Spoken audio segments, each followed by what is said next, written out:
আমন্ত্রণ চ্যানেল 24 সকাল 10টার খবরে শুনছিলেন সিলন ফ্যামিলি ব্লেন্টির সংবাদ শিরোনাম। আপনাদের সাথে আছি ইপসিতা জামান। ভারী বৃষ্টিতে কক্সবাজারে আলাদা 3টি পাহাড় ধসে নারী শিশুসহ প্রাণ গেছে 9 জনের। জানা যায় রোববার মধ্যরাতে পালংখালী ইউনিয়নের 15 নং জামতলী রোহিঙ্গা ক্যাম্পে একটি ঘরের উপর পাহাড় ধসে পড়ে।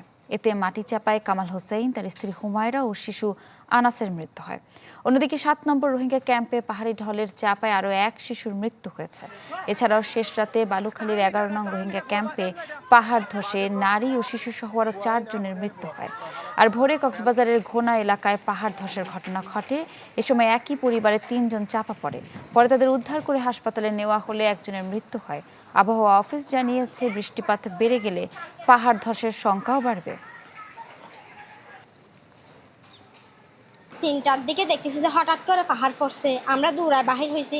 আমার ভাই গেছে গিয়া যাওয়ার পরে আমার ছোট একটা ভাই আছে, ও আগে বাহির হয়ে গেছে, ওর কোনো ক্ষতি হয় নাই। আমার ছোট আম্মু আর আমার আব্বু ছিল যে একদম খাটের নিচে, মানে খাট ভেঙে এখানে নিচে পড়ে গেছে। পাহাড়ি জায়গা সবাই একটু জায়গা নিচ্ছে মাটি কাটে বসবাস করার উপযোগী করার জন্য, কিন্তু পৌরসভার কিংবা পরিবেশ কিংবা যত প্রকার আছে পাহাড় রক্ষণাবেক্ষণের দায়িত্ব যারা আছে তারা কখনো এদিকে এসে খোঁজখবর নেয় না। চাঁদপুরের মেঘনা ধনাগোদা বেড়িবাঁধ এখন চরম ঝুঁকিতে। সংস্কারের অভাব আর টানা বর্ষণে 64 কিলোমিটারের এই বাঁধে সৃষ্টি হয়েছে শতাধিক গর্ত, ধসে পড়েছে কিছু অংশ। অভিযোগ, মেরামতে নেওয়া হয়নি কার্যকর উদ্যোগ। কোথাও সড়কের মাঝখানে বিশাল গর্ত, আবার কোথাও কোথাও মাটি ধসে তৈরি হয়েছে বেশ কিছু ফাঁপা অংশ। এই বেহাল চিত্র চাঁদপুরের মতলব থানার উত্তর উপজেলার 64 কিলোমিটার দীর্ঘ মেঘনা ধনাগোদা বেড়িবাঁধের। তথ্য বলছে, প্রতিদিন চাঁদপুর ছাড়াও ঢাকা, লক্ষ্মীপুর এবং নোয়াখালী সহ বিভিন্ন জেলার হাজারো যানবাহন চলাচল করে এই বন্যা নিয়ন্ত্রণ বাঁধের উপর দিয়ে। কিন্তু বর্তমানে এমন ঝুঁকিপূর্ণ অবস্থায় প্রতিটি যাত্রায় যেন অনিশ্চয়তা আর দুর্ঘটনার শঙ্কায় ভরা। এই পাথরে সিয়ায় না পানিটা যায়, পানিটা এটা গর্ত হয়ে যায়। গাড়ি চলাচল করে দেখা গেছে যে অনেক সময় গর্তের মধ্যে পড়ে গিয়ে অ্যাক্সিডেন্ট ঘটে।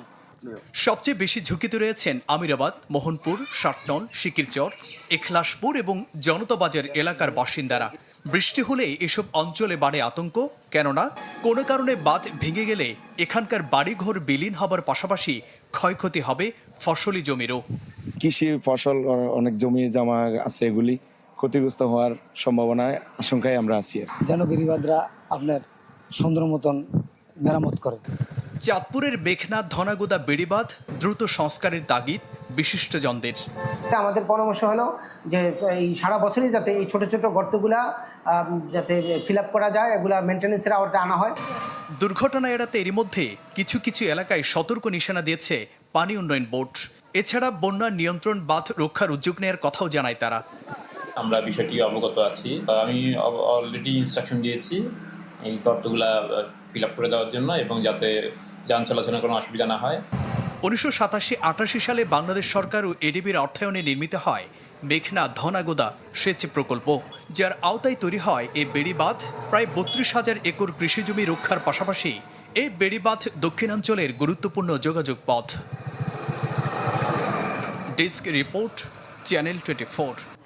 বরগুনায় দখলদারের কবলে পানি উন্নয়ন বোর্ডের প্রায় 4,000 একর জমি। এমনকি ধীরে ধীরে দখল হয়ে যাচ্ছে পাউপুর অফিসও। অভিযোগ, কর্মকর্তাদের নিষ্ক্রিয়তার কারণেই এই অবস্থা, যদিও নানা সীমাবদ্ধতার অজুহাত তাদের। বরগুনার আমতলী উপজেলা পানি উন্নয়ন বোর্ড অফিস। জনবল সংকটে নেই তেমন কর্মতৎপরতা। সেই সুযোগেই অফিস চত্বরে গড়ে উঠেছে আবাসস্থল। অভিযোগ, পানি উন্নয়ন বোর্ড কর্মকর্তাদের নিষ্ক্রিয়তা ও প্রভাবশালীর দৌরাত্মেই দখল হচ্ছে সরকারি জমি। অসহায় ব্যক্তি যারা ঘর আছে তাদের ঘর ভেঙে ফেলে, আর যারা প্রভাবশালী বা টাকা আছে তাদের ঘরগুলো রাইখে দেয়। রাজনৈতিক দল আছে, নেতা আছে, এমনকি পানি উন্নয়ন বোর্ডের সংশ্লিষ্ট কর্মকর্তা আছে, তাদের সমন্বয়ে আসলে এই অনিয়ম এবং দখলগুলো হয়।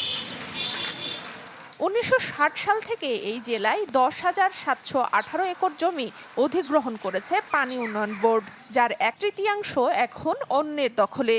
বসতবাড়ি, ব্যবসা প্রতিষ্ঠান থেকে শুরু করে নির্মাণ করা হচ্ছে বহুতল ভবনও। খাল না হইলেই আমাদের ব্যবসা বাণিজ্য, সকলের ব্যবসা বাণিজ্য সব শেষ হয়ে যায়। এই বোট যারা ট্রলারে ব্যবসা বাণিজ্য করে তারাই খালে ঢোকে না, অন্য দিকে চলে যায়। সেটি উচ্ছেদের জন্য আসলে পানি উন্নয়ন বোর্ডের তেমন কোনো উদ্যোগ নেই। আর উদ্যোগ নিল রাজনৈতিক কারণে এবং প্রভাব বিস্তারের কারণে তারা সেখানে সফল হতে পারে না।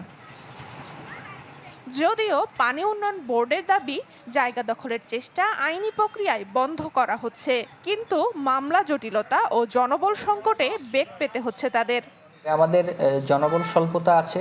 ভূমি রিলেটেড আমার এই দপ্তর ভূমি এবং মামলা দেখার জন্য মাত্র 2টা পদ আছে, সেই 2টা পদের একজনও আমার এখানে কর্মরত নাই। ফলে আসলে অন্য পদের যে জনবল আছে তাদেরকে দিয়ে আমাকে খুব কষ্টকরভাবেই এই সম্পদগুলোকে রক্ষা করতে হচ্ছে। পানি উন্নয়ন বোর্ডের জমি সংক্রান্ত মামলা চলমান রয়েছে 735টি, আর জেলা প্রশাসনের কাছে প্রস্তাবনা রয়েছে 67টি স্থাপনা উচ্ছেদের। Desk report, channel 24। সংবিধানের পঞ্চদশ সংশোধনীর কিছু অংশ বাতিল করে হাইকোর্টের রায়ের বিরুদ্ধে আপিলের শুনানি শুরু হয়েছে। প্রধান বিচারপতি নেতৃত্বাধীন 4 সদস্যের আপিল বেঞ্চে এ শুনানি শুরু হয়। 15 বছর আগে পঞ্চদশ সংশোধনীর মাধ্যমে তত্ত্বাবধায়ক সরকার ব্যবস্থা বিলোপ সহ বেশ কিছু বিষয়ে পরিবর্তন এনেছিল আওয়ামী লীগ সরকার। হাইকোর্টের রায়ে তত্ত্বাবধায়ক সরকার ফেরার পথ খুললেও কিছু জটিলতা থেকে যাওয়ায় পৃথক 3টি বাতিল করা হয়। সুজন সম্পাদক সহ 4 ব্যক্তি একটি আপিল করেন। পৃথক আপিল করা হয় নওগাঁর মোহাম্মদ মুফাজ্জল হোসেন এবং জামায়াত ইসলামের পক্ষে। আপিল 3টি শুনানির জন্য আজ আদালতের কার্যতালিকায় ছিল।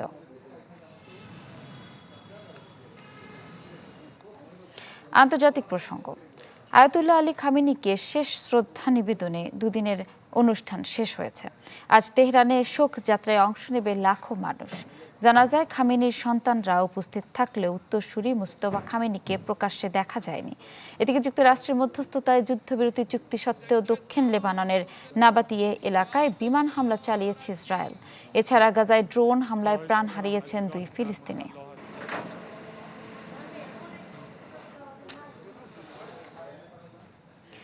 ইউক্রেনের রাজধানী কিয়েভে রাশিয়ার ক্ষেপণাস্ত্র ও ড্রোন হামলায় অন্তত 7 জন নিহত হয়েছেন, আহত হয়েছেন 24 জন।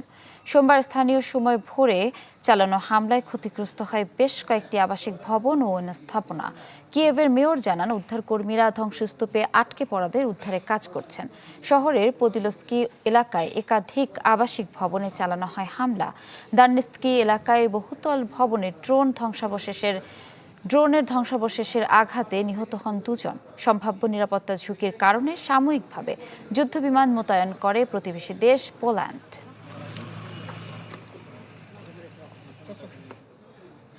এই ছিল সকাল 10টার খবরে। বিশ্বের যে কোনো প্রান্ত থেকে সবশেষ খবর জানতে ভিজিট করুন আমাদের ফেসবুক পেজ, ইউটিউব চ্যানেল ও ওয়েবসাইটে। এতক্ষণ সাথে থাকার জন্য ধন্যবাদ সবাইকে।